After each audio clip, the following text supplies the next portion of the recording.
C'est toujours un bonheur, un honneur, un vif plaisir de se retrouver pour parler de la République démocratique du Congo. Comme c'est toujours le cas, nous recevons pour vous des invités, des prestiges et des marques. J'ai ce grand honneur de recevoir l'honorable Mike Mukebai. Ça fait tellement très longtemps que je l'ai reçu en interview. Depuis sa libération, ça fait également plusieurs mois. Nous allons revenir, nous allons parler du Congo, comme vous savez. Il n'y a pas de sujet très précis, très spécifique. Nous allons parler de tout ce qui concerne la République. Toutes les questions qui constituent l'enjeu. Nous allons prendre ça pour essayer d'analyser avec Mike Mukebai. Il est très adulé, très apprécié par vous parce que vous savez sa pertinence, vous savez son éloquence également et son côté véridique.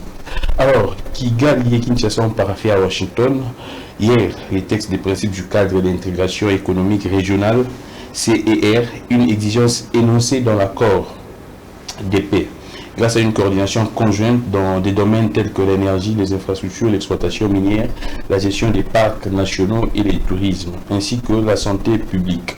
La RDC et le Rwanda favoriseront les progrès économiques et amélioreront la vie des populations et des communautés dans la région des Grands Lacs, disent les États-Unis dans un communiqué ce vendredi. Nous allons chuter également pour parler de l'exil de Matata Ponyo. Aujourd'hui, son parti politique a fait une annonce pour dire clairement exactement que Matata Ponyo est en exil. Mais le lieu, c'est toujours caché jusqu'à présent. Il pourrait dévoiler ce lieu dans les jours à venir. Mike Mukebai, comment vous allez? Je vais très bien, Dieu garde ses enfants. Toujours en forme, une très bonne mine. Bob, écoute, rendons grâce à Dieu. L'opinion pourrait se poser des questions. Comment expliquer un opposant avec une telle mine? Dites matin, midi, soir que ça ne marche pas sous Tshisekedi. Et comment Mukebai est toujours bien vêtu, avec une bonne santé. Bon, vous ne pouvez pas prendre Mukebai pour la référence quand on parle quand on parle de la situation de la République démocratique du Congo dans l'ensemble. Quand on parle d'un pays qui marche ou qui ne marche pas, ce qu'il y a à prendre en compte, ce sont les agrégats. A-t-on fourni assez d'eau et d'électricité aux populations? Quel est le revenu moyen du Congolais, du fonctionnaire? C'est cela. Ce qui avance, l'état de route. Ce n'est pas le costume de Mukebai, ça peut être peut-être un don d'un ami. J'ai plein d'amis, de relations, je reçois des soutiens ici et là-bas. Rien à voir avec le Congo, mon petit costume-là. Le Congo, ce sont ces agrégats. L'état de route. Félix Tshisekedi avait trouvé la desserte en eau potable à quel niveau? Il a porté à quel autre niveau? Autant la desserte en électricité. Combien de kilomètres de route ont été construites? Mais au moins, il y a un élément qui est patent, évident. C'est qu'on peut quantifier le nombre de routes dégradées. Les distances. Le nombre de routes dégradées. Ça, on peut quantifier. Alors, Mike Mukebai, là c'est une question d'entrée. Comment vous pourriez, pas répondre, mais comment vous pourriez réfléchir quand certaines personnes estiment que Mike Mukebai, avec tous les succès que vous aviez connus, avec, je parlerai du carnet d'adresse, il y a certains qui estiment que Mike Mukebai serait en train de rater sa carrière politique à cause de ses prises de position, toujours assez radicales. Comment ça, je serais en train de rater ma carrière? Aujourd'hui, si Mike Mukebai ne serait pas très radical, aujourd'hui il pourrait être un ministre. Bon, attendez. Le couronnement d'une carrière au Congo, c'est de devenir ministre. C'est ça le couronnement. Qu'importe si par la suite il y a eu transformation ou pas. Je peux prendre un homme comme Bahati Lukwebo. Ça fait 20 ans. 20 ans, peut-être plus encore. Qu'il est toujours en responsabilité. Est-il fier de lui quand il voit ce qu'il a réalisé avec d'autres? Vous pensez qu'il n'est pas fier de lui? Non, mais c'est cela. Vous savez, on n'a pas le même entendement de la politique. Ah, d'accord. Le couronnement de ma carrière, ce n'est pas demain que j'accède à un poste de responsabilité. Et c'est quoi pour vous? Le couronnement de ma carrière, c'est qu'ensemble avec d'autres, puisque c'est un projet que tu ne peux pas porter seul en politique, c'est qu'ensemble avec d'autres, nous transformions le Congo. C'est cela. Le couronnement d'une carrière politique. d'être fier, de regarder dans les rétroviseurs et de dire à Moïse Katumbi, comme ça, en le tapotant, je dis voilà ce que nous avons réalisé. Ça, c'est formidable. C'est ça le couronnement d'une carrière politique. Mais je comprends la situation de la République démocratique du Congo. Il n'y a pas de carrière qui paye, il n'y a pas de retraite assurée. Et donc, la politique est devenue le lieu où les gens peuvent garantir leur vieux jour. Donc, vous y arrivez, vous construisez un immeuble, un deuxième immeuble, et vous êtes à l'abri, et les gens disent, hier, à Bongi. Moi, j'ai déjà été reçu par quelqu'un qui m'exhibait sa propriété à ma campagne pour me dire, mais toi, tu es naïf, voilà ce que moi j'ai acquis. C'est une parcelle qui doit coûter plus de 4 millions de dollars. Vous croyez que c'est ça le couronnement d'une carrière politique? Moi, j'ai 2 enfants, je me bats pour leur carrière, je me pose des questions sur leur devenir dans ce pays. Voilà ce qui est fondamental pour moi. L'aîné a 23 ans, il termine l'université, je vais commencer à me battre pour le caser, je n'y arriverai peut-être pas, je dois utiliser mon réseau, mes réseaux, pour que mon fils soit casé quelque part. Et croyez que tous les enfants congolais pourront avoir des parents influents pour le casier quelque part. C'est cela le Congo que nous voulons léguer à nos enfants. C'est cela l'idée que les gens se font du couronnement d'une carrière politique. Vous savez, c'est ça le problème. C'est ce qu'on dit au Congo. Même si vous critiquez Fachi, lui marche sur les tapis rouges. C'est cela, non? C'est comme ça qu'on résume ça au Congo. Ouais, il est là, mais puis bon, matériellement, il est maintenant à l'abri, ainsi de suite. C'est pas ça le couronnement d'une carrière politique. C'est tout autre chose. Ah, d'accord. Oui. C'est vrai qu'il y a... C'est de faire des choses qui touchent à la vie de ses compatriotes. C'est cela le couronnement d'une carrière politique, de transformer. Surtout que le Congo est une forêt vierge. Le Congo n'a jamais été transformé. Le Congo est quasi dans l'état où nous l'avons trouvé, hérité du colonisateur. Il y a certes quelques transformations. J'apprécie beaucoup l'initiative privée. Les privés se battent. Regarde des immeubles qui poussent un peu partout. Mais côté étatique, pour me parler de grandes transformations que nous avons opérées, il n'y en a pas. Et encore, qu'à Kinshasa, vous pouvez, ça et là, constater certaines transformations. Mais allez-y à l'intérieur. Une ville comme Kananga, elle est dans l'état où nous l'avons, où nous l'avons légué les colonisateurs. Kananga. On va pas rester là. C'était juste une question pour préciser. Pourtant, une ville l'opinion qui à l'époque était candidate comme hôte de la capitale de la République démocratique du Congo. Alors, Mike Moukepaye, vous défendez également le peuple, comme toujours, et surtout vous luttez contre l'injustice. Les cas Jakindala, on a vu les images, sa famille, je ne pourrais pas dire jusqu'à présent, les éléments qui ont fait incursion dans sa résidence restent non identifiés. Mais le cas Jakindala lui-même est, selon plusieurs informations, sérieusement malade à Makala. Vous étiez là-bas également à Makala. Qu'est-ce que vous pourriez dire? Des fois, je commence à m'interroger si ça vaut la peine d'interpeller Félix Tshisekedi, puisqu'il fait la sourde oreille en ce qui concerne les droits de l'homme.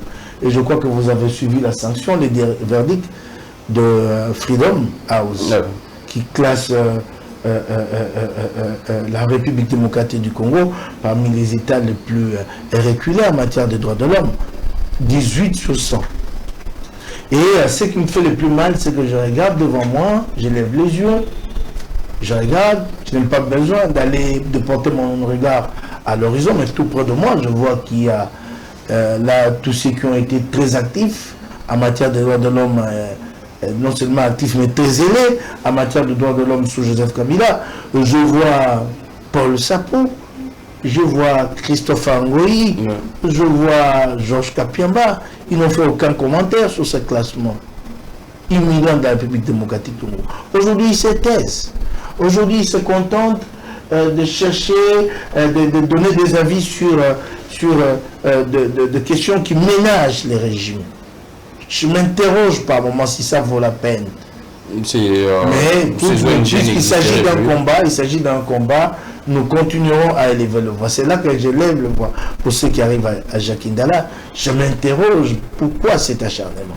Pendant qu'il est malade, emprisonné, injustement, sa maison est cambriolée, son petit frère atteint d'une balle à la jambe, interné à Bobiladawa au Kangokolo, un voisin aussi atteint, interné chez maman Olive Lembe, salut à elle pour ses œuvres sociales, et aucune, même pas la moindre condamnation, comme si c'est arrivé, je ne dirais pas un animal, les animaux ont deux droits quand même aujourd'hui. Non, ça ne me personne du côté du pouvoir, ça m'a fait très très mal. Tout ce que je peux demander à Jackie, c'est de tenir. Je le connais assez fort. Il était mon voisin au pavillon 1. J'ai vu comment il est arrivé et quel mental il avait jusqu'au jour où moi j'ai quitté la prison. Regarde, même le jour où j'ai quitté la prison, il était prévu que Jackie obtienne la liberté conditionnelle avec moi. C'était prévu. Oui, il s'est retrouvé avec nous dans la cour. Et qu'est-ce qui s'est passé? Je n'y ai rien compris. J'ai vu les autorités pénitentiaires approcher Jackie Dalla. Il a dit non, toi tu ne pars pas aujourd'hui, tu partiras lundi. Je me suis dit, bon, ok, dans le 48 heures, je pourrais l'embrasser dans le rue de Kinshasa. Et depuis le 48 heures, c'est jusqu'à ce jour. Et celle qui a été liée avec Jackie, ils étaient jugés et condamnés quasiment pour la même cause, Denise Dussochoa, elle a obtenu la liberté conditionnelle, mais Jackie, on le maintient en détention. Donc il y a un acharnement, je ne peux pas l'expliquer autrement. Je lui demande de tenir le moral, qu'il tienne. Alors, c'est vrai, jusqu'à présent, on parle de ce qui s'est passé hier à Washington, Mike Mkebayi. C'est vrai, je n'ai pas vu jusqu'à présent, je sais qu'ensemble on va se prononcer sur ça. J'avais vu également la réaction de Moïse Katumbi pour l'accord d'épée entre Kinshasa et Kigali. Mais même Mkebayi, le pouvoir en place nous disait que ce n'est pas un accord économique, il n'y avait rien d'économie, c'était pour la paix. Mais là, quand on nous apprend que Kinshasa et Kigali ont paraphé les textes des principes du cadre d'intégration économique régionale, un peu de mots d'abord. Vous étant que politicien, analyste, un brillant analyste que la population aime, comment vous pourriez expliquer cela à la population? Quand vous voulez vous informer sur ce qui se passe en République démocratique du Congo, à votre niveau, vous portez oreille à M. Félix Tshisekedi. Oh, mais c'est lui le président le mieux informé. Ou à ses partisans. Que du mensonge. Que du mensonge. C'est cela, ce régime. Que du mensonge. Noir sur blanc, l'accord de Washington établissait une sorte d'accord cadre sur l'intégration économique entre Kigali et Kinshasa. C'était clair, c'était un accord cadre qui plantait le cadre général. Et tous nous savions que dans les semaines qui suivaient, comme le disait d'ailleurs l'accord de Washington, qu'ils allaient mettre en place ce fameux cadre d'intégration régionale. Mais le pouvoir là. Et même quand on l'appelle cadre d'intégration générale, je dis que c'est une un peu expression pudique pour ne pas irriter le Congolais. C'est quelle région? Il s'agit d'un cadre d'intégration bilatérale. C'est bilatéral et non régional. Mais avec de quelle région? C'est quelle région? La sous-région. Mais la sous-région est déjà liée économiquement. Les pays de la sous-région sont liés économiquement, non, à travers la CIRGL. La CIRGL, oui. Et même aussi l'EAC, Eastern African Community. Ben oui. Quel cadeau? Voyez-vous déjà qu'il y a du péril dans l'intitulé de ce cadre-là. Cadre d'intérêt, on dit cadre bilatéral Kinshasa-Kigali. Donc on doit réformuler ça. Non, ils ne réformuleront pas, mais je vous montre qu'il y a du péril. Donc, déjà, l'intitulé montre qu'il y a du péril. Et par la suite, ces cadres d'intégration régionale, ils postulent quoi? On parle de nos parts. En fait, l'énergie, la gestion des parts. Toutes les ressources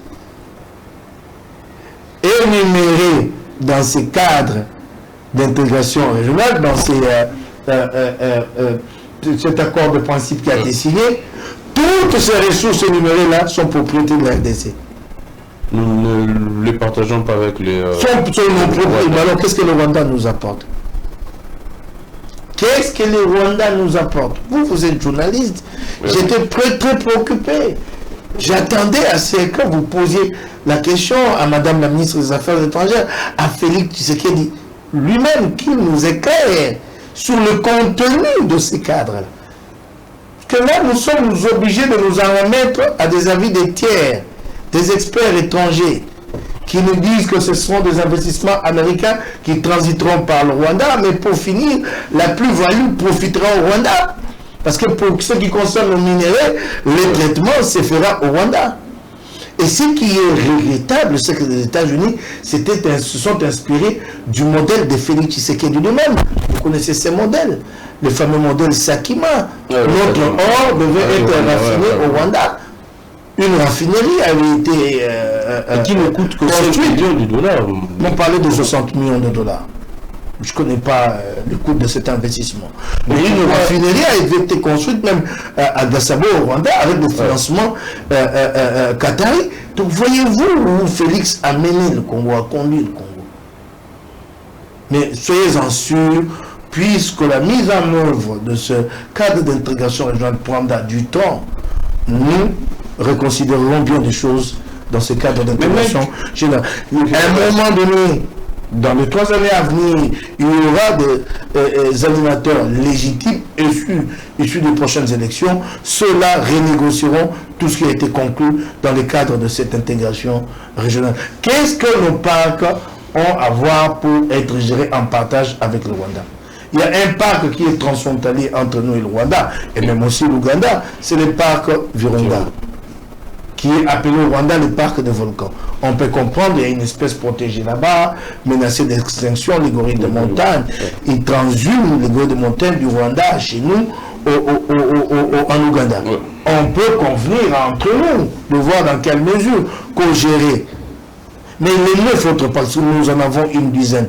Nous en avons 10, pas une dizaine. Nous en avons 10. Les 9 autres parcs sont impliqués là-dedans. Pourquoi? Le Rwanda est très avancé aujourd'hui dans les secteurs touristiques. Chez nous, rien n'a été fait. Ça signifie que nous allons être des sous-traitants du Rwanda. Les touristes vont passer par le Rwanda et venir après en République démocratique. Nous vont par sous-traitance. C'est comme ça que ça va se passer. Qu'est-ce que ça vient faire là-dedans?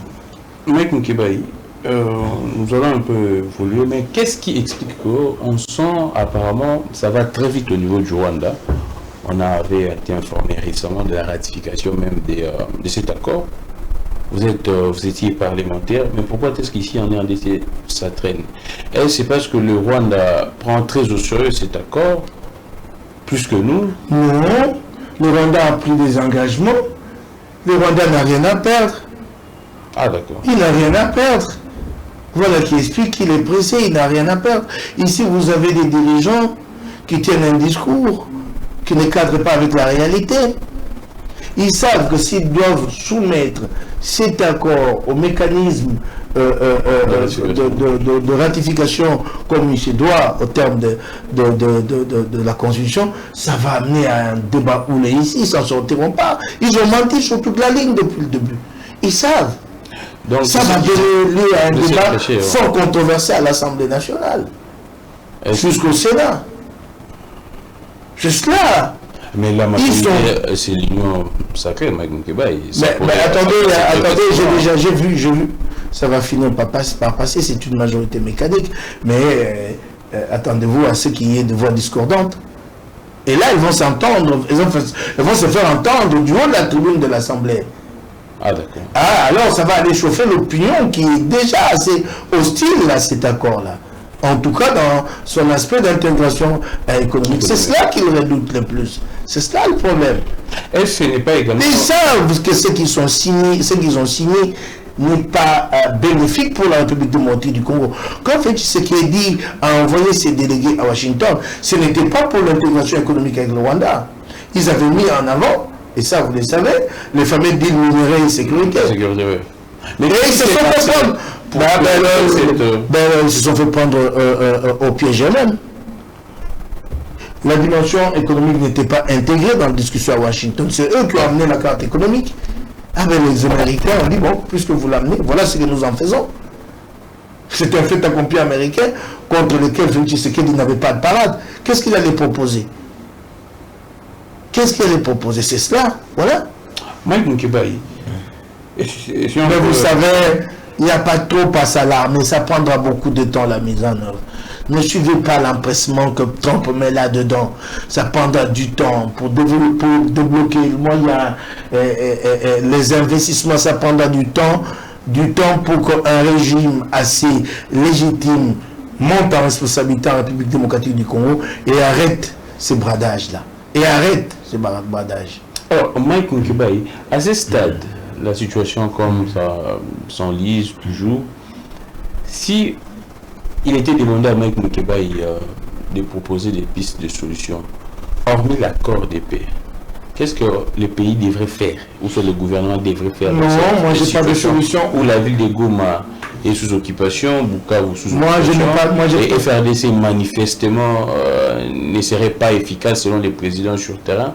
Moi, heureusement que ça sort de la bouche du président. Ouais. Sinon, si c'était toi, en ce moment-ci, nous serons là à fouiller dans tous les cachots de Kinshasa.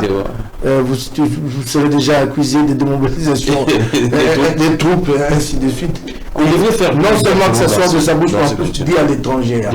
Pas très grave ça. Bon, alors, il n'avait pas besoin de le dire à l'étranger, en tout cas. On n'avait pas besoin de le dire, surtout pas à l'étranger. Non, moi, j'ai pas de solution particulière. Nous sommes là tous engagés dans une voie qui nous conduit au dialogue national. Il y avait des étapes. Washington a été conclu, Washington avance, Washington prévoit des étapes qui sont très importantes, notamment Doha. Doha avance. Quoi qu'il y ait quelques frictions entre Kinshasa et la FCM 23, les discussions vont avancer sur le préalable et puis ils parviendront à un compromis. Alors la question c'est de savoir comment appliquer le compromis de Doha qui sera conclu entre les deux parties, Kinshasa et la FCM 23, sans un consensus politique le plus large possible. Et c'est donc là que le dialogue s'impose comme un processus quasi incontournable, le dialogue national. Donc, il sera question d'amener les résolutions des Doha au dialogue national pour leur octroyer un consensus politique le plus large possible avec la présence de l'ensemble de la classe politique. Donc, on doit attendre les conclusions, les résolutions des Doha pour... De Doha, mais c'est cela clair. C'est cela. Mais même donc Doha, le dialogue national, il est lié mais, presque directement à Doha. Parce qu'il faut d'abord que ceux qui ont pris les armes décident de taire les armes, s'engagent à travers un cessez-le-feu. C'est pourquoi nous ne sommes pas concernés à ce niveau de discussion. Donc c'est entre les belligérants, Kinshasa et l'FCM 23. Et ensuite, l'étape suivante, le cessez-le-feu, c'est l'engagement dans un accord de paix pour un processus de paix. Il y a bien des aspects politiques qui seront discutés, bouclés à Doha, mais qui ne pourront pas être opposés à l'ensemble des Congolais si ce consensus politique-là n'est pas obtenu à travers les dialogues nationaux. Mais M. Moukébaï, quelle pourrait être la recette magique qui pourrait découler de ces dialogues pour mettre fin à cette crise? Les gens pensent que c'est une démarche politicienne, ce n'est que pour l'intérêt des politiciens et non avoir une solution. Si les gens le pensent ainsi, à eux de proposer une alternative. L'alternative aurait été qu'une partie ou une autre prenne le dessus militairement. Ça n'a pas été le cas. Les partis se sont neutralisés, la communauté internationale a tapé du plomb sur la table et a dit « vous là-bas, vous n'avancez plus. Et ici, vous ne bougez pas. » Et remarquez quand même, le parti Kinshasa a pondu un communiqué dans lequel des instructions claires ont été données pour que le troupe n'attaque plus, sauf à se défendre en cas d'attaque. Donc c'est clair, donc militairement, la situation est gelée. Donc il nous faut une solution politique. C'est cela. Alors la solution politique a été imaginée à travers Washington, qui a accouché d'un accord. La dimension politique est prise en compte maintenant à Doha. Et puis pour finir, parce qu'il faut impliquer le plus du monde possible dans ce processus, les dialogues nationaux version CNCO-SCC, comme c'est dit clairement dans la résolution 559 de la Chambre de représentants des États-Unis. C'est clair. C'est les mêmes dialogues avec ce que les camps Fayoulou, dit les camps de la patrie, c'est le même dialogue ou bien c'est différent? Moi, je ne sais pas ce que ça signifie, hein, c'est que ça signifie quand la patrie. Et je pensais que si Fayoulou était sincère dans cette démarche du camp de la patrie, je crois qu'il devait carrément aller vers Tshisekedi et attendre la matérialisation du camp de la patrie de ce côté-là. Mais c'est juste une manœuvre politique. Il va vers Tshisekedi, il tend la main à Tshisekedi pour le camp de la patrie, mais il revient dans le rang de l'opposition, s'asseoir sur le banc de l'opposition pour attendre la matérialisation du camp de la patrie. De l'autre côté, ça m'a l'air pas très très sérieux. C'est quoi ce camp de la patrie finalement? Je sais que c'est comme ça au Congo, la balkanisation est présentée comme un péril majeur et donc on en fait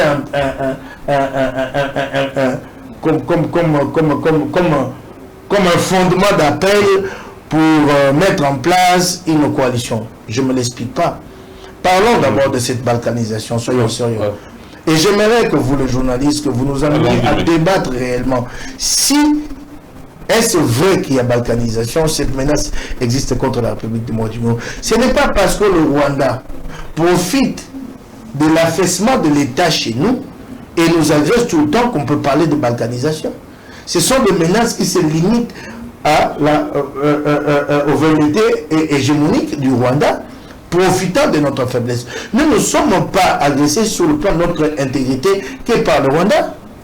Ce qui se passe en Ituri, la présence d'une armée étrangère pour mener des opérations conjointes avec les FARDC, laquelle armée étrangère se moque de nous tous les jours par son chef d'état-major général. Ça, ce n'est pas touché à notre intégrité territoriale. Nous sommes incapables d'assurer la sécurité des Congolais dans la partie Ituri. Ça ne s'arrête pas que là.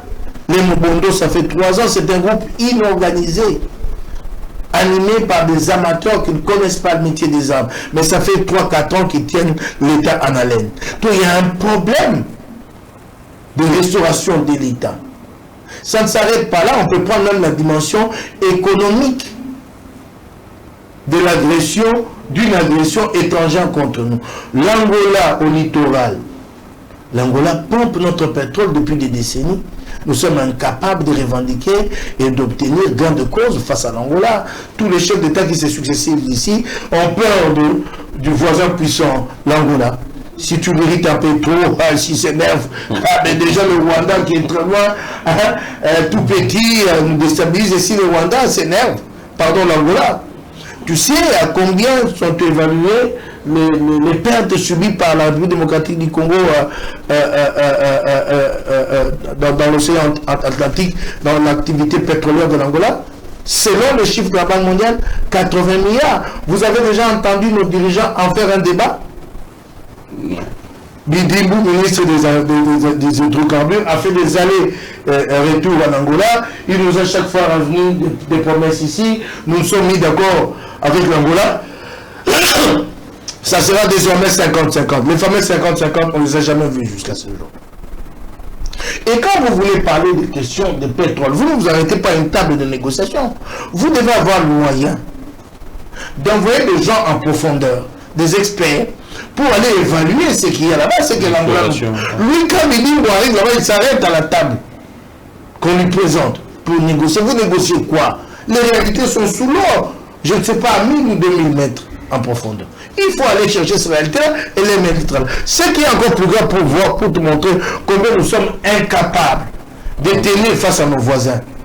Pendant qu'il y a un litige irrésolu jusqu'à ce jour avec l'Angola, nous avons accepté de signer avec l'Angola une ZIC pour exploiter le pétrole, une ZIC d'intérêt commun.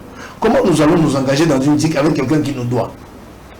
Donc il y a un sérieux problème. Alors arrêtons de brandir tout le temps cet épouvantail de balkanisation qui en fait, à mon point de vue, et je suis convaincu, j'ai une lecture abondante ici, que j'ai épluchée, sur cette question de balkanisation. C'est devenu aujourd'hui un prétexte pour justifier des politiciens. Des régimes différents, pour justifier les échecs internes, pour chercher un bouc émissaire. Je vais vous dire deux ou trois dernières choses et vous vous rendrez compte que c'est une menace qui n'existe nulle part. avez-vous vu des puissances engagées dans une voie de balkanisation de la République? C'est 2, 3 voies, pas là. Des individus, comme Peter Pan, l'Américain qui à l'époque était favorable. Mais ce n'est que Peter Pan. Ça c'est de 1. De 2, comment vous pouvez m'expliquer ces contradictions? Kabila hier dénonçait la balkanisation face aux mêmes menaces à l'Est, l'occupation de la République démocratique du Congo, l'agression rwandaise, la présence d'un mouvement rebelle, et le même pratiquement M23 qu'il avait réussi lui à défaire. Et aujourd'hui, Kabila est dans l'opposition. Ses opposants sont arrivés en responsabilité. Kabila ne dénonce plus la balkanisation, ce sont ses opposants devenus dirigeants, sans que tu sens qu'il y a le moindre rapprochement sur cette cause qui doit quand même nous mettre tous d'accord. Expliquez-moi ça. Derrière, Kabila a utilisé cette balkanisation quand il fallait, pour justifier ses échecs. C'est ce que fait exactement le régime d'aujourd'hui. C'est la deuxième chose que je vous dis. La troisième, elle est capitale. Ouais, allons-y. La troisième, elle est capitale. Je vais remonter jusqu'en 1960. Et je vais présenter la République démocratique du Congo sur le plan historique en 3 séquences. La première séquence, elle est de 1960 à 1965. Lumumba est le premier à lancer cet appel-là, à s'affoler, à alarmer le monde sur des menaces de balkanisation de la République démocratique du Congo. Et à l'époque, les menaces sont quand même assez vérifiables. Il y a la Belgique qui est derrière la sécession castangaise, ainsi de suite. Mais en tout cas, c'est cette période-là, le Congo est très instable, avec plusieurs rébellions ici, et ainsi de suite. Jusqu'en 1965, Mobutu fait le coup d'État, il stabilise le pays. Ça, c'est la première séquence. La deuxième séquence, c'est de 65 à 90. Mobutu est président, 25 ans. Le Congo, à l'époque, est appelé Zaïre. Il est fort. Il joue même le jeu que porte le Rwanda aujourd'hui dans la région.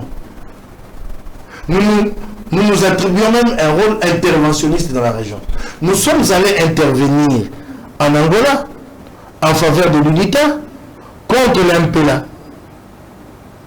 Nous sommes allés intervenir pour soutenir le troupes de l'UNITA de Jonas Savimbi contre l'MPLA de Neto. Nous sommes intervenus au Rwanda parce que nous avions à l'époque une armée forte en soutien aux troupes d'Aribemana contre les mêmes Kagame. Alors, à la tête d'une rébellion appelée FR, c'est pas lui qui était le patron. Le patron a décidé dans l'avancée de la rébellion, Fred Rugema. Mais c'est lui, en fait, qui succède à Fred Rugema en ce moment-là. Nous sommes allés jusqu'au Tchad. Nous étions un pays craint, redouté, comme ce qu'a dit Macron dernièrement. Pour être libre dans ce monde, il faut être craint. Pour être craint, il faut être une puissance. Nous étions craints. Nous, ici, étions les premiers à acquérir des avions de chasse assez avancés sur le plan technologique, le Mirage. C'est cela le Congo, c'est le Congo est puissant en ce moment-là. Nous avons attendu du côté aviation civile, nous avons été les premiers ici à faire atterrir les DC-10 ici. Donc nous étions forts. Pendant toute cette période-là, on ne parle pas de la balkanisation. De 65 à 90. Remarquez, le Congo est fort et même interventionniste. On ne parle pas de balkanisation. Nous sommes non seulement forts, mais aussi interventionnistes. Et Mobutu a commencé à manger l'État lui-même, à le ruiner. Les services de renseignement, mal entretenus, mal payés, l'administration, l'armée. De sorte que quand on arrive en 1987, qu'on fait face à l'avancée de l'AFDEL, Mobutu demande d'aller chercher des chars à l'infanterie, à l'unité des chars, et Fatbel à Banzangungu. On y arrive, sur 60 chars, il y en a que 10 qui roulent. Les autres ont été cannibalisés. Ils n'ont même plus le moteur.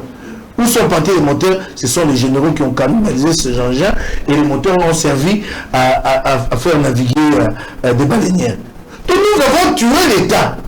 Mais remarquez maintenant à partir de cette période-là, 94, avec ce qui s'est passé au Rwanda, les génocides et les déferlements de réfugiés autour chez nous. Remarquez que c'est à partir de 1994, quand l'État est complètement détruit, que la menace est encore agitée, qu'elle revient au bout du jour. Donc, le problème fondamental, quand vous prenez ces trois séquences, c'est un problème lié au Congo lui-même en tant qu'État. Mike Mukibai, voilà l'analyse qu'il faut faire. On parle un peu Mais dommage, ceux qui sont en responsabilité de Kabila à Tshisekedi, ils ne sont pas très chauds à construire l'État. Ils gouvernent si mal. Ils sont si compromis dans la corruption. Comme l'a dit Freedom House, la corruption est devenue endémique en République démocratique du Congo. Ces gens-là savent que s'ils se risquent de construire un État fort avec une justice indépendante, les premiers à comparaître, ce seront eux. Mike Mukibai, il y a une question, on évolue, on prend Doha, il y a une question qui s'est en train de bloquer les points concernant la libération des prisonniers. Pour les camps AFCM 23, c'est qu'on dit que pour qu'il y ait une prochaine rencontre, lors des discussions, des négociations à Doha, il doit y avoir la libération des prisonniers politiques. Ils sont au nombre de plus de 700. Et Kinshasa sera en train d'hésiter jusqu'à présent. Selon les dernières informations, Kinshasa attend à ce que l'accord puisse être formalisé et non la déclaration des principes. Alors, qu'est-ce qui va se passer aussi longtemps? Non. Il y a un... Kinshasa, sans trop y croire, continue un peu à nourrir ces fameux projets que fait Tshisekedi à partager avec les siens, de chercher à gagner du temps jusqu'en 2028 et à maintenir le statu quo. Ah, c'est ça la stratégie? Ouais, maintenir le statu quo, gagner du temps jusqu'en 2028, quitte à ce qu'à partir de 2028, s'engager résolument dans des négociations pour une transition. En se disant que je consommais au moins mon mandat. Parce que ce qui lui fait le mal, c'est l'idée que son mandat soit écouté, qu'il partage le pouvoir avec les opposants. C'est ça le problème. Alors, il essaye de traîner le pas, mais il finira bien par concéder. C'est clair. Doha a été un peu pris pour quantité négligeable pendant très longtemps. Les 4 premiers rounds de Doha n'avaient jamais rien donné. Jusqu'au jour où les États-Unis ont dit « écoutez, je veux du sérieux à Doha. » Plus question d'y envoyer de second couteau. Tshisekedi a tout de suite changé de fusil de peau pour envoyer le numéro 2 du gouvernement, Jacques Machamadi. Ouais. Il fera de concessions, ne vous en faites pas. Parce que les préalables que le M23 met en avant sont des préalables qui sont liés aux négociations même. Parce que vous ne pouvez pas négocier avec l'M23, les reconnaître comme interlocuteurs et en même temps maintenir ces hommes, certains de ces hommes en prison. Parce que vous avez en fait passé l'éponge sur la cause pour laquelle vous aviez mis ces gens-là en prison, non? Ouais. C'est cela. Aujourd'hui, l'M23, c'est un interlocuteur. Quand vous lisez l'accord de principe qui a été signé à Doha, comment Kinshasa et l'FCM 23 sont présentés? Dans l'intitulé, déclaration des principes entre le gouvernement de la République démocratique du Congo et l'FCM 23, parenthèse, les partis. Sur la même pied d'égalité. Voilà, donc c'est clair. Et c'est d'ailleurs ce qui a permis de trancher cette controverse inutile sur les conséquences de la signature de l'accord de principe. Mouyaya a fait une sortie ici pour dire que ce n'était fini pour les troupes de M23, qu'elles devaient se retirer, et pour se dédire 3 jours plus tard et dire non, c'est le statu quo qui est maintenu. Mais vous êtes parti, quand cet accord parle de restauration de l'État et qu'il en fait un élément fondamental dans l'accord de principe, ce n'est pas qu'on vous reconnaît à vous, Kinshasa, la responsabilité de restaurer l'État à vous seul, non. Ça se fera conjointement dans un processus à assumer ensemble avec le FCM23 et plus tard avec les autres forces politiques. On fait une petite digression un peu. On parle de ces jours, les 2 août, la commémoration du génocide congolais. Il y a des cérémonies qui se passent dans tous les pays. Comment vous jugez ces commémorations? Ça... Ouais, ça je suis marqué. Laissez-moi une fois tirer mon chapeau à Félix Tshisekedi. Oh, c'est vrai. J'étais très très malheureux à l'époque. J'ai beaucoup tapé sur Joseph Kabila. Je ne comprenais pas que son régime était indifférent à la cause de tous ces Congolais qui étaient morts. Il n'y avait aucun mémorial, aucune commémoration. C'est déjà une avancée. C'est déjà une avancée. De la guerre pour... Comment nous ne commémorons pas ceux qui sont morts hier seulement. Nous commémorons les morts à l'Est, ceux qui sont morts depuis 1980. Oui. Donc nous ne pouvons pas attendre. C'est comme si nous avions une stèle sur laquelle nous avons marqué des noms. S'il y en a d'autres qui tombent, nous continuerons à imprimer leurs noms sur cette stèle-là. Ne nous demandez pas d'attendre, il faut commencer. Là, je suis d'accord avec lui pour une fois.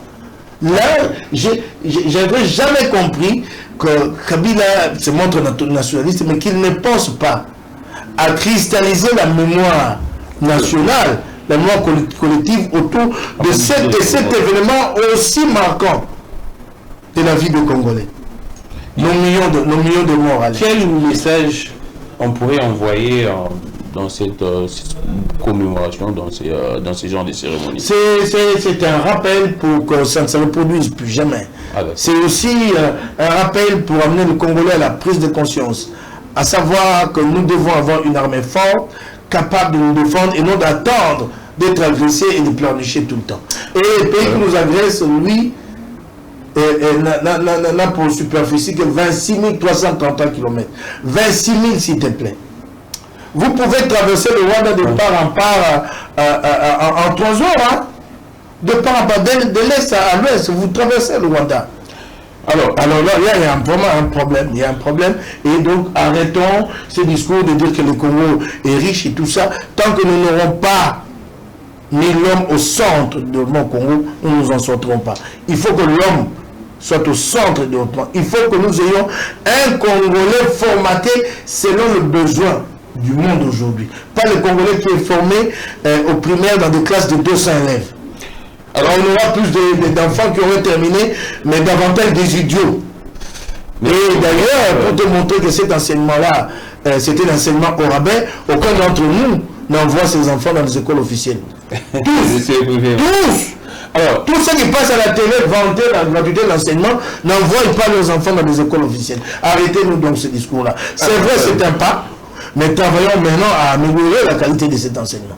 Sinon, ça ne servira à rien d'avoir plus d'enfants qui ont été formés, mais avec rien comme bagage. Alors, la technique, en tout cas, vous allez me permettre, on fera plus de temps, mais lors de la diffusion, nous allons voir comment est-ce qu'on pourrait diffuser même en 2 parties. Mais même, il y a tellement plusieurs questions, il y a plusieurs sujets. J'aimerais à ce que nous puissions avoir des éléments d'analyse de votre côté. Je sais très bien que vous êtes un analyste très pertinent.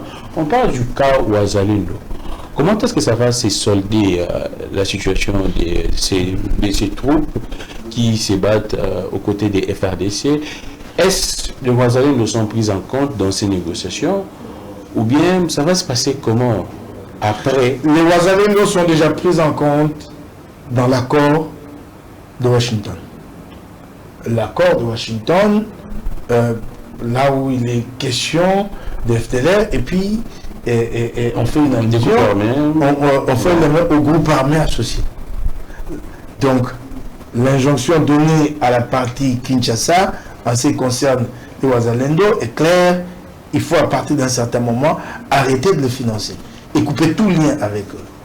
Ça c'est clair dans l'accord. Mais ce sont des gens qui se sont battus aux côtés des FARDC. C'est cela, comment? Oui, mais c'est ce que je vous dis, que c'est là ce qui est insidieux dans cet accord. Comment nous allons régler cette question? C'est ça maintenant la. Comment? Les gens en ont fait un fonds de commerce. Comment ça? Les gens en ont fait les Wazalendo, ils en ont fait un fonds de commerce, chacun a recruté ses Wazalendo.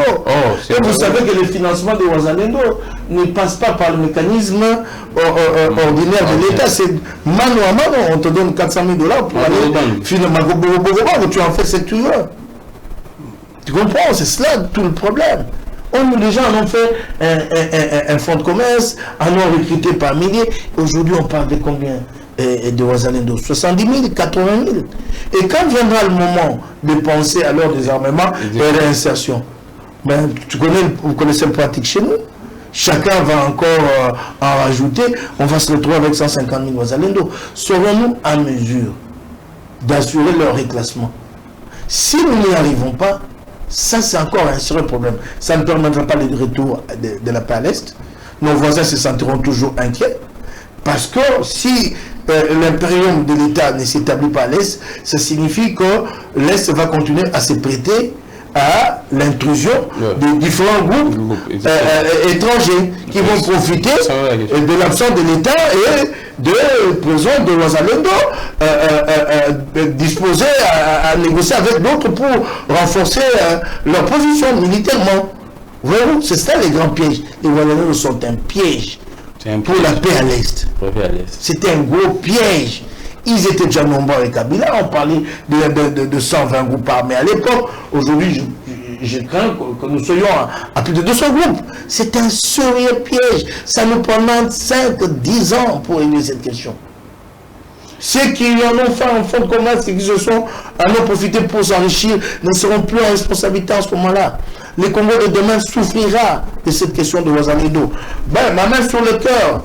Ils se sont battus pour la patrie. Maintenant, pour régler leur reclassement, est-ce qu'on a d'ailleurs l'argent pour ce reclassement? Est-ce qu'on a cet argent? Parce qu'il faut leur assurer une formation, un minimum de moyens pour leur retour à la vie civile.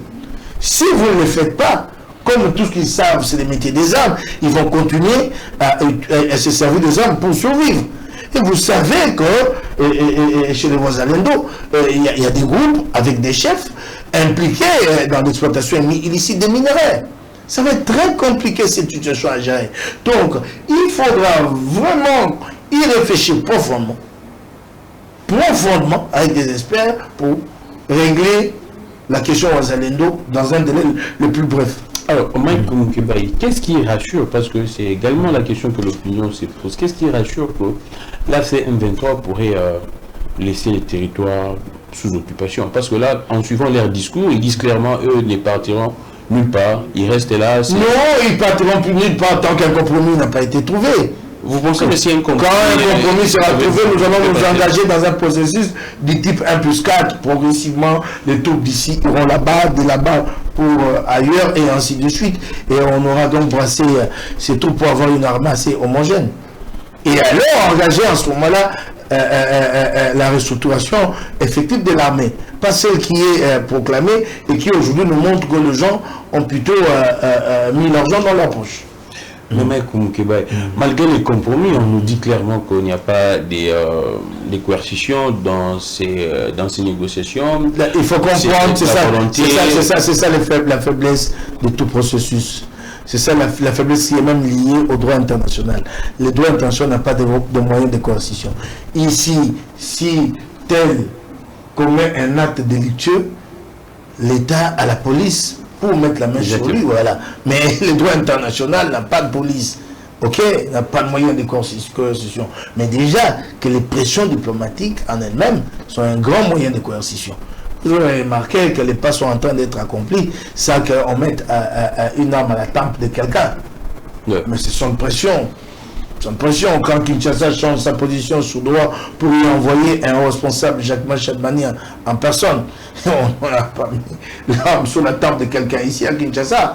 Les pressions ont fait que Kinshasa a concédé.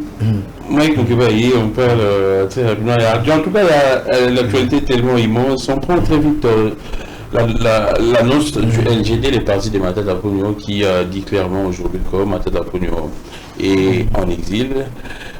Je n'ai pas de commentaire particulier à faire là-dessus. J'apprends qu'il est en exil. Mais comment est-il sorti? La question qu'on c'est à moi de vous poser la question. Vous êtes journaliste. C'est à vous de nous informer. N'inversez pas le rôle. Exactement. Mais la question est... Sinon, posez la question à mon ami Franklin Chamara. Est-ce que tous les opposants devraient aller en exil? Ou bien c'est... qu'est-ce qui se passe exactement? Vous, les présidents de votre parti en exil, là, les présidents de LGD en exil, Franck Diom en exil, c'est tout le monde en exil.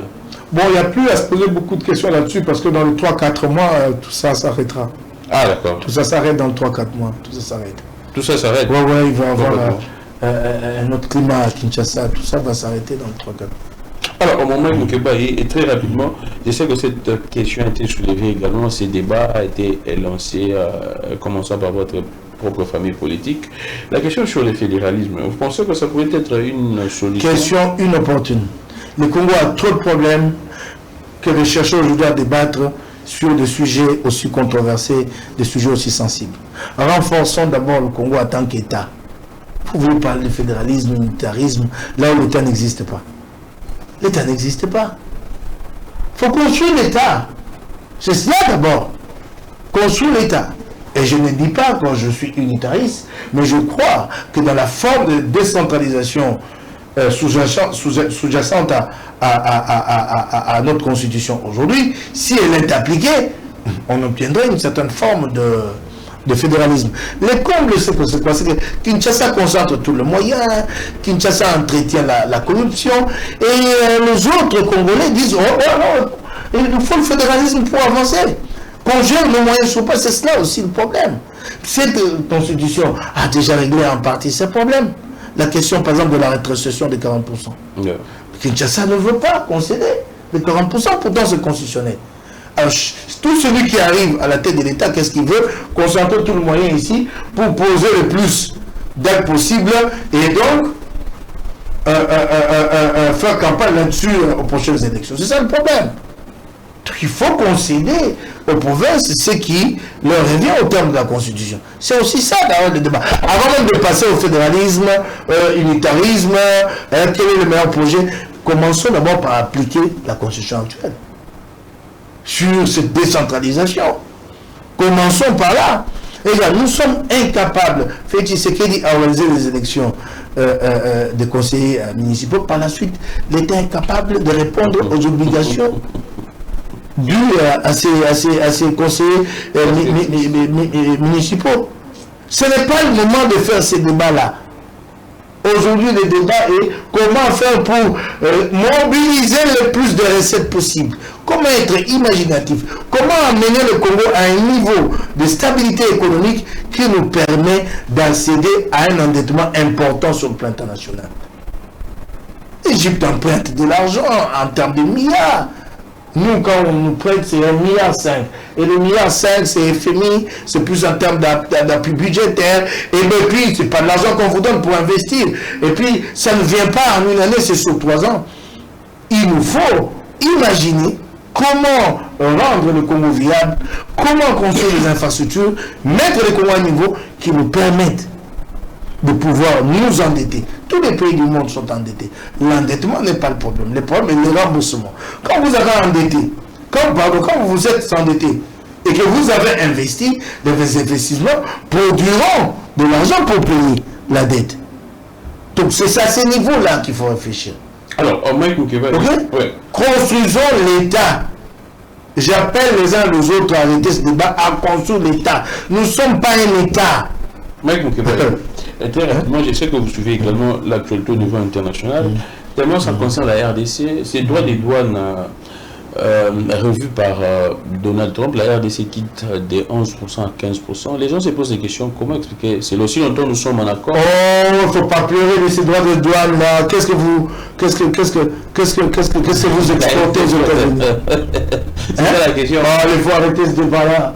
Mais les gens s'inquiètent de la sincérité des États-Unis, c'est ça le vrai problème. Mais quelle est la sincérité des États-Unis? Parce que les États-Unis est autant dur et sévère envers ses propres alliés, les Occidentaux. Et c'est vous là.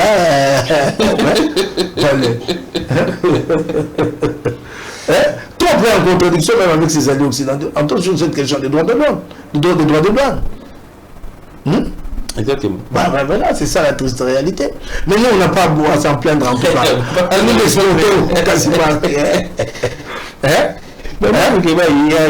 tout cas, il y a trop de questions. Il n'y a pas à se plaindre. Mais même, il y a également une question que les gens se posent. Comment expliquer que c'est vrai, l'accord a été déjà signé, mais on attend également la rencontre entre les deux présidents et au niveau de Washington encore. Mais vraisemblablement, Trump, c'est ce que j'ai appris, tiendrait à tout prix qu'il y ait des avancées à droit pour qu'il en fasse un élément de com.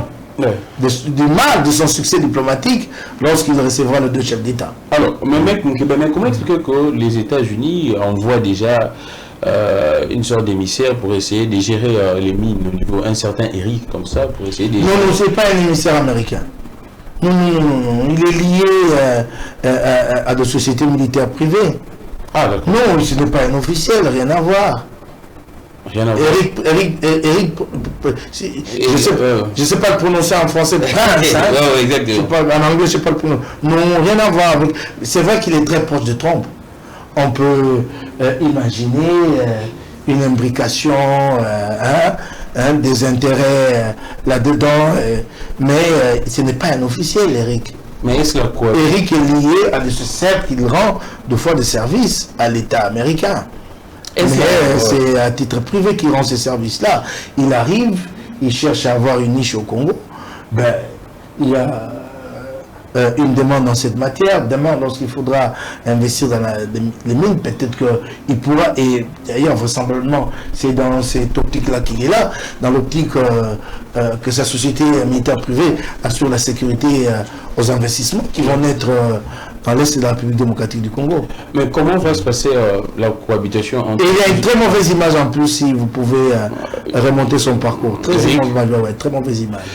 Mais comment... Ces hommes ont abusé, je crois en Irak et en Afghanistan, si j'ai bonne mémoire. Ces hommes se sont rendus coupables de graves violations des droits de l'homme. Ils ont ouvert le feu sur les civils, ainsi de suite. Mais mec, comment... C'est un affreux, c'est un personnage comme Bob Denard.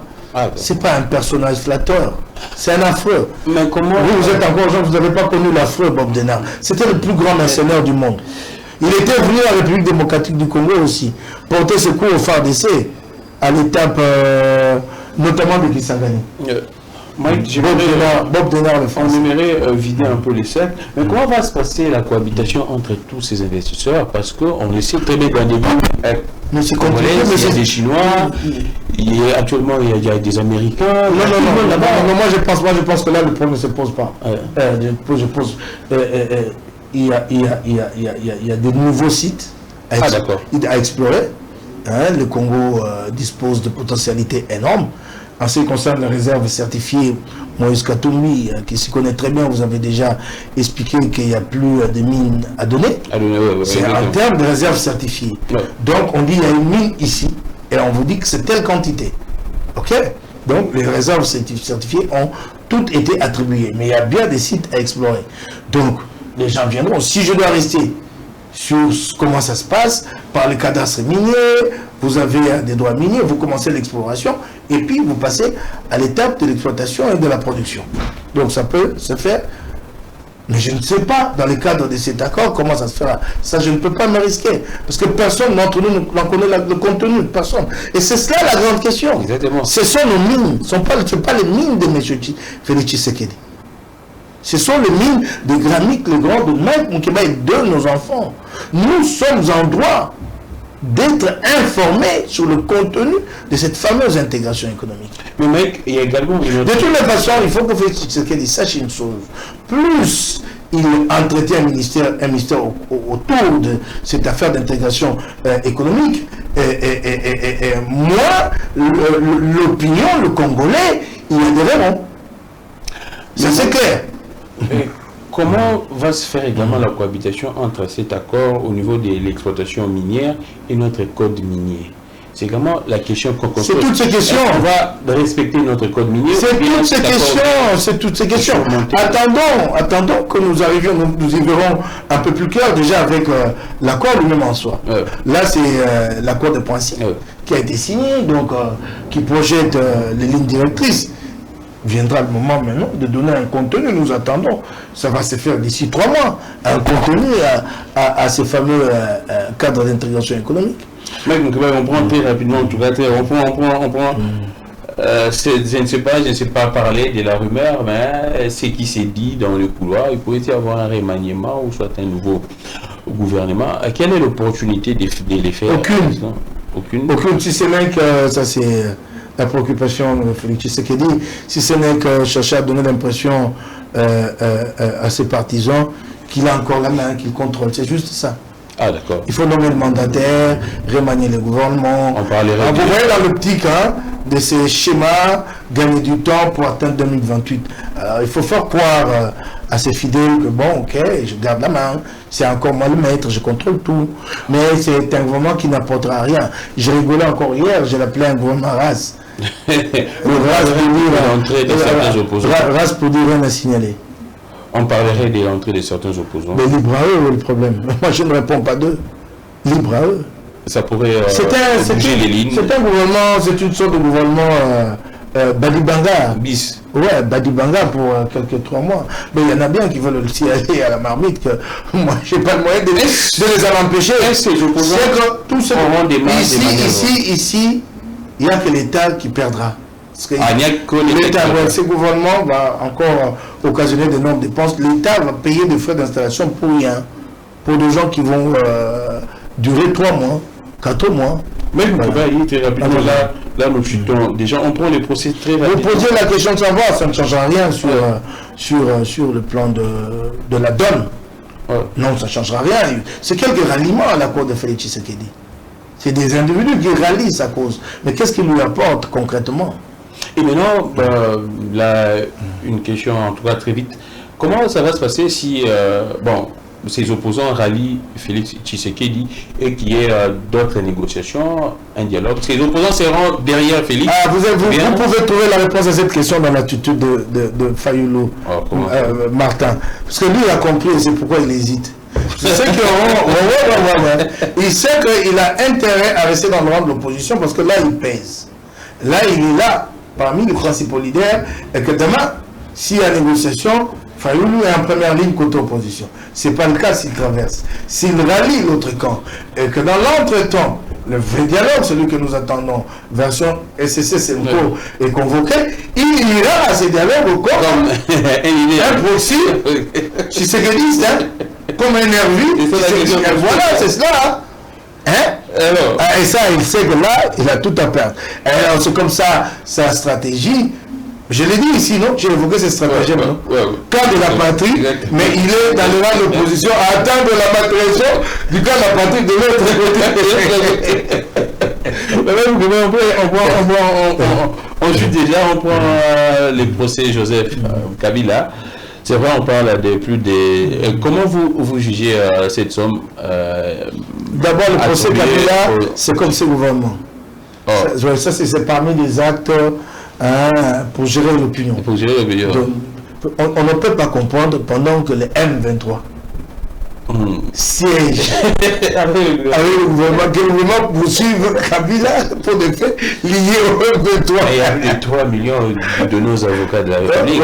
Ça, c'est dans le cas de ce que j'ai dit. C'est pour montrer que je gère, que je contrôle. Et puis, c'est cette dimension que vous évoquez. On s'est rendu compte que c'est un fonds de commerce. Déjà, avec les moyens que Kissé avait sollicité en son temps. Moutamba, il demandait 150 ou 180 000 $, selon son devis, selon ses prévisions. 150, 180 000 pour l'organisation des audiences. Dis-moi, ça allait servir quoi dans les audiences?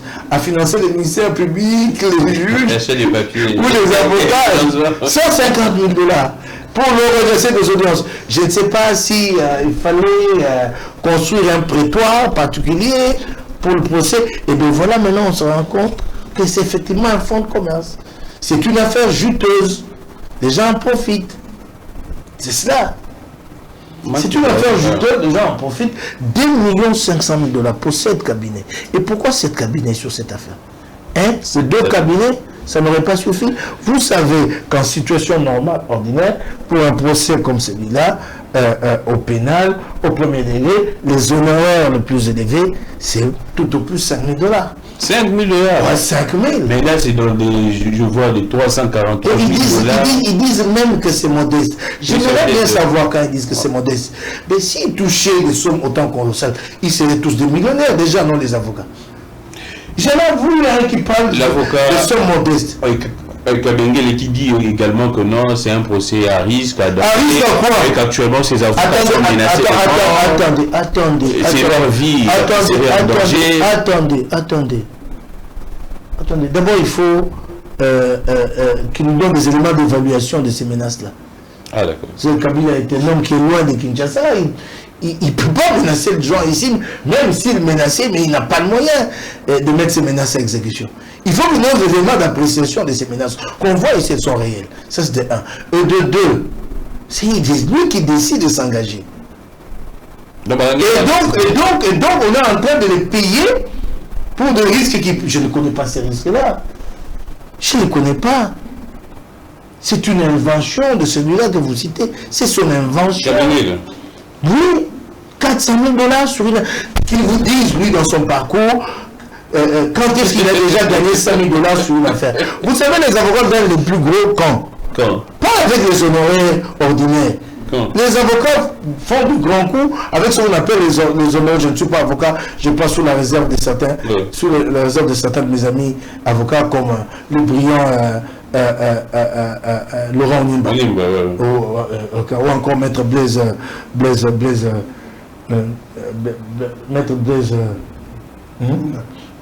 Bouga. J'ai encore un ami pour qui j'ai beaucoup de considération, qui est très brillant dans ce secteur-là, Talos Emanongi. Les honoraires spéciaux, c'est quand le procès aboutissent à des dommages et intérêts. Voyez-vous? C'est là que les avocats gagnent beaucoup. Oui, j'ai occupé pour vous, et à la fin, il est décidé de vous dédommager peut-être à hauteur de 4 millions. Et donc, moi, j'ai une rétribution dans ces dommages et intérêts calculé en termes de pourcentage. Ça peut aller jusqu'à 30%. C'est là que les avocats gagnent droit. Mais pas dans les honoraires ordinaires pour que vous venez nous inventer des risques. Monsieur, donnez-nous les éléments d'évaluation de ces risques-là. Et puis à la limite, si vous ne pouvez pas assumer, chacun d'entre nous ici assume des risques dans ce qu'il fait. Moi, j'assume les miens quand on va en prison. S'il ne sait pas assumer les risques, on le sort de l'affaire. Tout métier. Ah ouais, mais pas lui. Oui. Qui assume le sien. Alors, mais même pour en tout cas, on va finir. Nous sommes vraiment à la fin, on a pris trop de temps. Mais ensuite, par ça, est-ce qu'il y a-t-il lieu de faire ce débat entre les premières dames? On n'entre pas dans des détails, mais est-ce qu'on pourrait comparer les différentes premières dames qui se sont succédées Moi, je n'ai pas le temps pour aller dans ces discussions-là, sauf que je remarque que le couple présidentiel précédent a eu au moins le mérite de préserver l'image du palais. Et ce qui ne serait pas le cas d'après vous actuellement? Quand vous avez des audios qui fuitent, non, je ne suis pas allé dans ce détail-là. J'ai été journaliste pendant 25 ans. J'ai rencontré de grands, de petits. J'ai interviewé des gens de par l'Afrique dans certains pays. L'ancien président burundais, Pierre Nkurunziza. J'ai été dans le palais, j'ai ses succès. Ce couple présidentiel avait eu ses mérites. Kabila s'était créé une sorte de mythe autour de lui. C'était un personnage mystérieux. On ne savait pas ce qu'il faisait. On ne savait pas c'était qui sa copine. On ne savait pas. On parle que... On ne savait pas. Même si vous êtes président, vous êtes un humain, vous devrez être normal. On n'a presque jamais entendu le nom de Olive Lembe dans le potin. Ici, le nom est dans le potin. C'est quand même grave. Laisse-moi le dire. C'est quand même un débat de société. La proximité que ces couples présidentiels Quelle proximité? La proximité avec TikTok? La population. Avec TikTok, c'est ça la proximité? Mais c'est quoi? Le peuple qui est dans TikTok. Je suis dans TikTok moi aussi. C'est pas de cette façon-là. Il y a également, en tout cas, il y a plusieurs questions. Là, c'était juste... Mais vous savez ce que j'ai dit, ça j'ai tiré vraiment mon chapeau. Au couple. Surtout à la dame. Elle a été digne de son rôle. Olive Lembe. Digne. Et qui ne serait pas digne. Tu as entendu de scandales, des histoires controversées. Non, parlons des faits. Je sais, chacun chante de nous ses sentiments. Ce qui va plus tel et tel autre, moi je suis d'accord avec eux. Parlons des faits. Vous avez entendu son nom au centre de querelles des controverses à travers les réseaux sociaux. Ou bien des histoires de potins, et puis qui fuitent, qui atterrissent ici et là-bas dans les réseaux sociaux. C'est quand même grave, ça. Ça pouvait être des montages. C'est d'ordre moral, hein, je comprends, hein, ce que j'ai dit ici n'est peut-être pas aussi véridique pour les autres. Mais j'ai dit, parlons des faits. Cherchons, essayons de remonter le parcours pour trouver des scandales autour du nom Olive Lembe. Ça pourrait avoir une incidence dans la société et ce qui se passe. Une incidence? Dans le comportement même des enfants. Vous en apprendrez, je ne peux pas aller très loin, mais dit, vous en apprendrez un jour davantage après 2028. Oh. Serrez vos ceintures. Vous dites, vous le mettez un peu? Non, je parle. On va voir les très rapide en tout cas. Là, si je ne parle pas de ça, ce serait un péché. Les bulletins des élèves, vous êtes un parent, je sais que vous luttez beaucoup pour l'éducation des enfants, mais comment expliquer que ça sera une première en tout cas que les élèves... Ce qui se passe, c'est quoi? Ce qui s'est passé, c'est quoi? 1000 francs ont été collectés sur la tête de chaque élève. 1000 francs. Prélevés. Oui, au début de l'année. Les élèves du primaire, non pas du primaire, de la maternelle et du secondaire. Ceux du primaire ont été exemptés comme ils sont sous le régime de gratuité. Imaginez combien d'argent ça fait. 1000 francs la tête. 1000 francs, c'est beaucoup. La tête de plusieurs millions d'élèves. Mais ce qui est beaucoup plus grave, c'est que les gens le sachent. Cet argent est collecté chaque année et les gens se le partagent. C'est l'État qui finance. Cet argent est collecté sous prétexte de financer l'impression des bulletins. Mais c'est l'État qui finance. Oh. Ouais.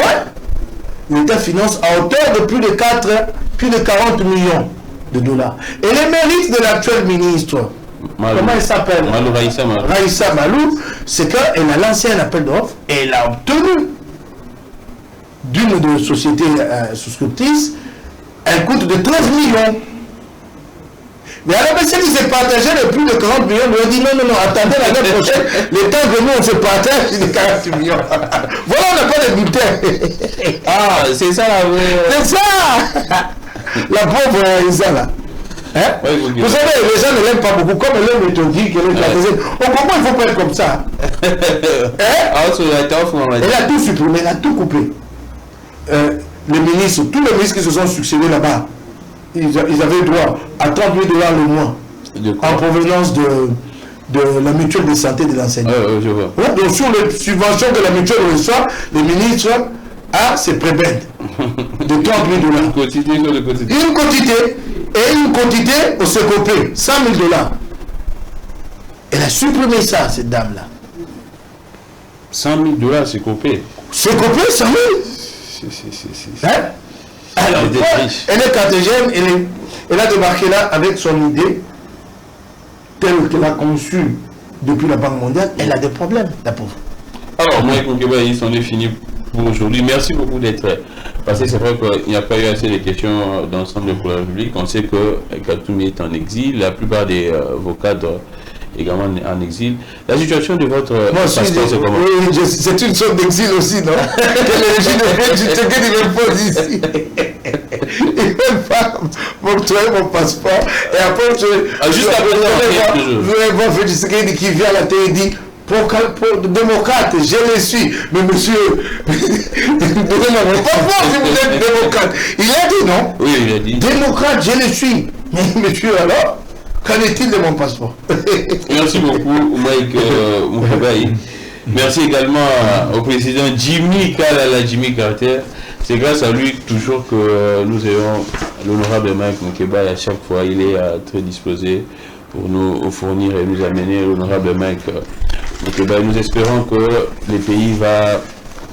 la situation va s'améliorer et tout va s'arranger comme il se doit. C'en est fini pour aujourd'hui. Retrouvez-nous dans nos différentes plateformes pour que vous puissiez savourer les délices également toutes les informations dispensées par Mike Moukeba et si pourquoi même la formation aux jeunes et puis aux jeunes politiciens, aux étudiants qui aspirent à devenir des politiciens demain. Au revoir, je suis Grammy Clégon, que les dieux de toutes les inspirations continuent de nous inspirer et de vous inspirer également.